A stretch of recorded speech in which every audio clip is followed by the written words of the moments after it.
इस वक्त एक बड़ी खबर आ रही है। गुजरात के जूनागढ़ में एक पत्रकार की हत्या कर दी गई। एक आरटीआई एक्टिविस्ट और पत्रकार की मौत। वरिष्ठ पत्रकार शुजात बुखारी की गोली मारकर हत्या कर दी गई है। पत्रकार की हत्या की गई है। एक और पत्रकार के मारे जाने की घटना सामने आई है। वरिष्ठ पत्रकार गौली लंकेश की गोली मारकर हत्या। एक पत्रकार की हत्या कर दी गई है।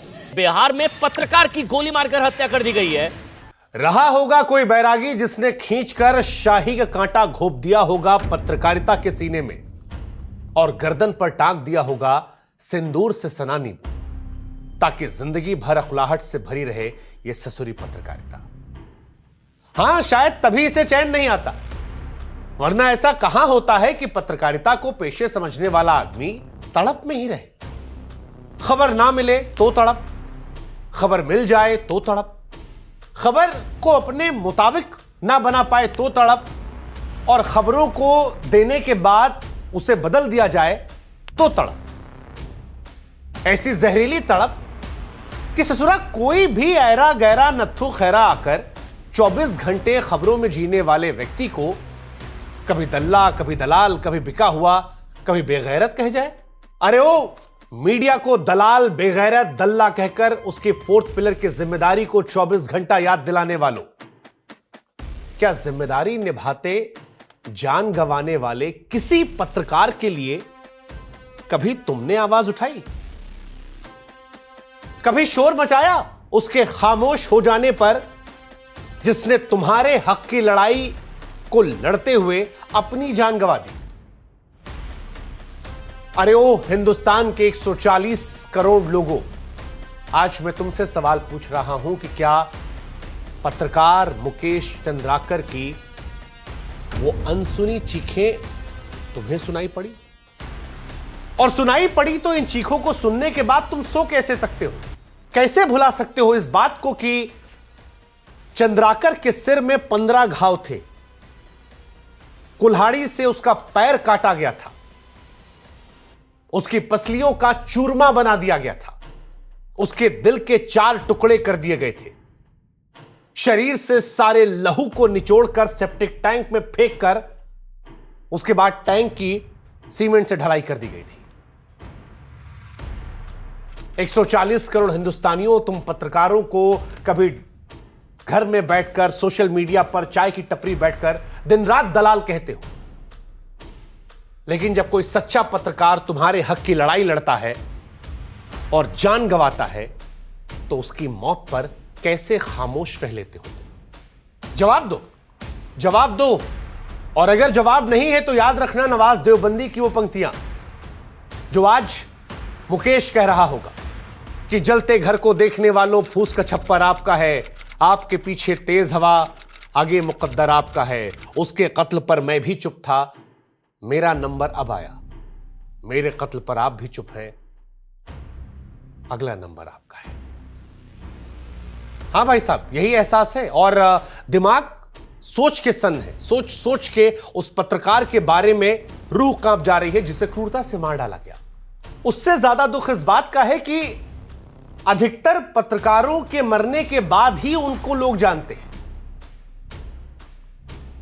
मुकेश को भी उसके मरने के बाद जाना गया, लेकिन जो कुछ जाना गया वो दिमाग को सन्न कर देने वाला था, शरीर में बहते हुए लहू को जमा देने वाला था।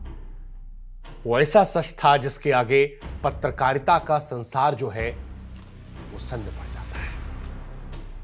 मुकेश चंद्राकर, जो अभी भी नहीं जानते उनको बता दें कि एक टीवी चैनल के पत्रकार थे, खोजी पत्रकार, सच्चे पत्रकार, निर्भीक पत्रकार, जुनूनी पत्रकार, जज्बाती पत्रकार, जाबाज पत्रकार।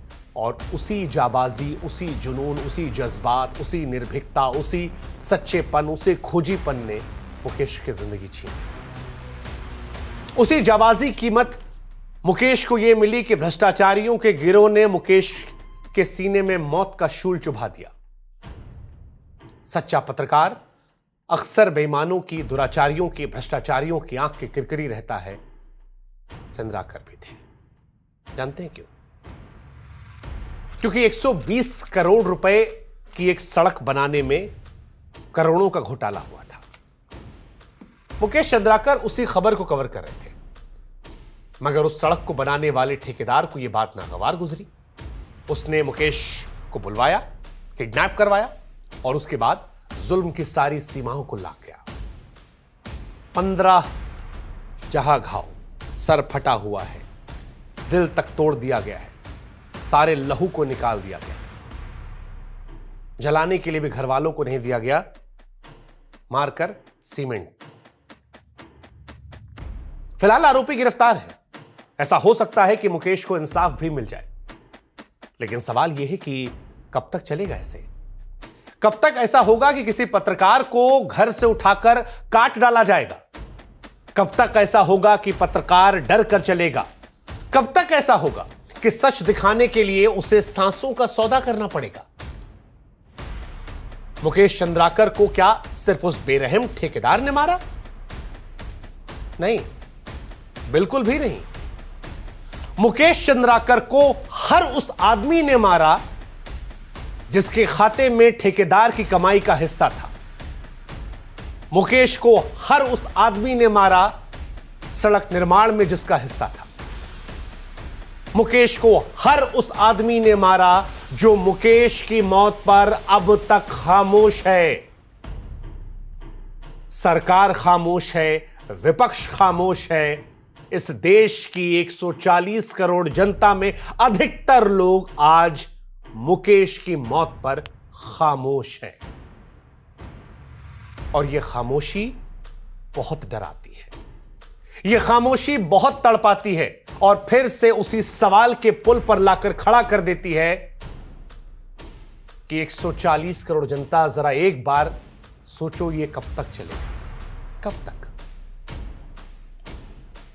इस देश में भ्रष्टाचार मुक्त करने की बात सारी सरकारें करती हैं, लेकिन आज इस देश की जनता से, इस देश की सरकार से हमारा सवाल है कि है किसी सरकार की आंख में इतना ताप कि आज वो कैमरे के सामने आए और यह बताए कि उसकी सरकार में खबर दिखाने के एवज में कभी किसी पत्रकार की जान नहीं जाएगी?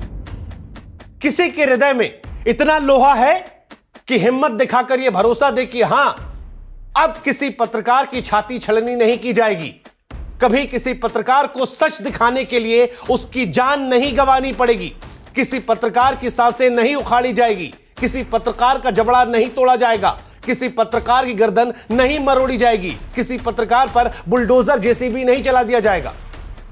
है किसी सरकार में हिम्मत? दावे से कह सकता हूं, छाती ठोक कर कह सकता हूं, नहीं है।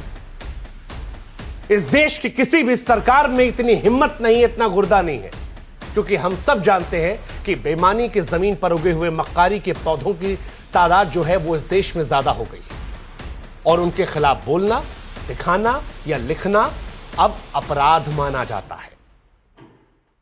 उस अपराध की सजा ये खुद मुकर्रर कर रहे हैं और वो सजा है सजाए मौत।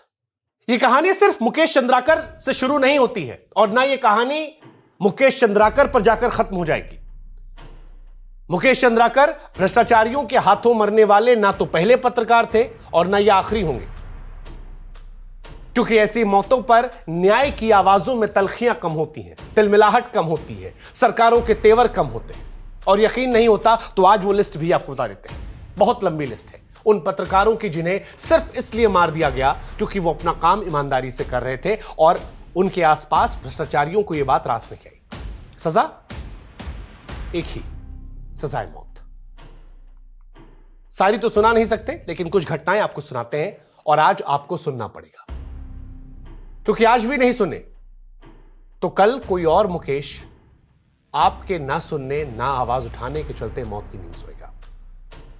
महाराष्ट्र से शुरू करते हैं।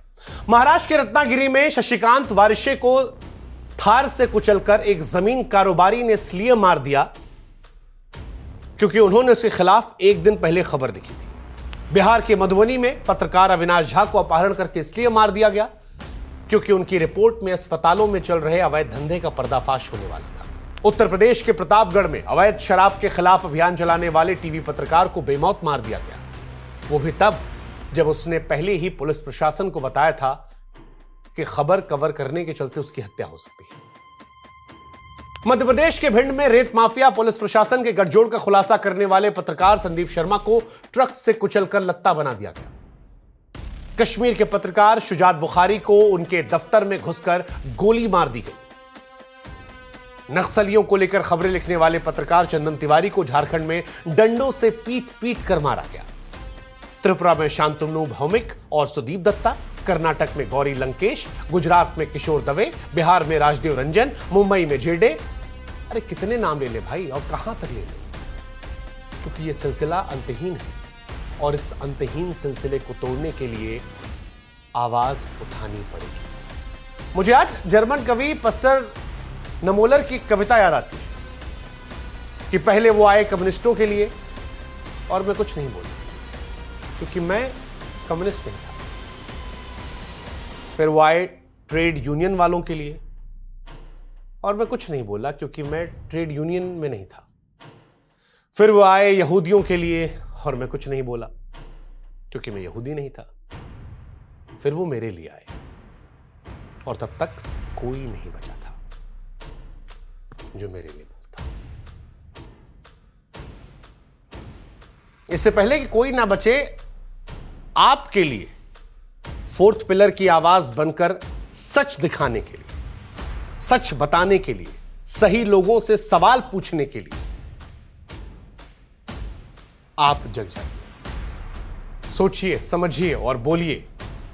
आवाज उठाइए उस जुल्म के खिलाफ जो इस देश के पत्रकारों पर हो रहा है। उधेड़ के रख दीजिए उन तमाम सड़ी हुई सोचों को जो सच की आवाज को दबाना चाहती हैं। मरोड़ के फेंक दीजिए उन नजरों को जो एक सच्चे पत्रकार के खिलाफ उठती हैं। वक्त अभी भी है, जिनको हम खो दिए वो लौट कर नहीं आएंगे।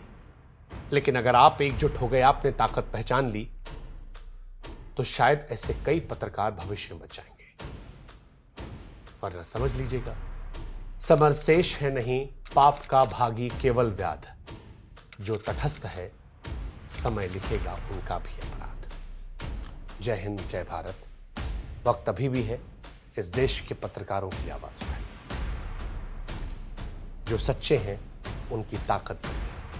वक्त अब भी है मुकेश जैसे पत्रकारों की आवाज बने, उन्हें न्याय दिलाइए। ज्यादा कुछ नहीं कर सकते हैं तो कम से कम ये जो आवाज बनने की हमने कोशिश है, इसे दूर दूर तक पहुंचाइए।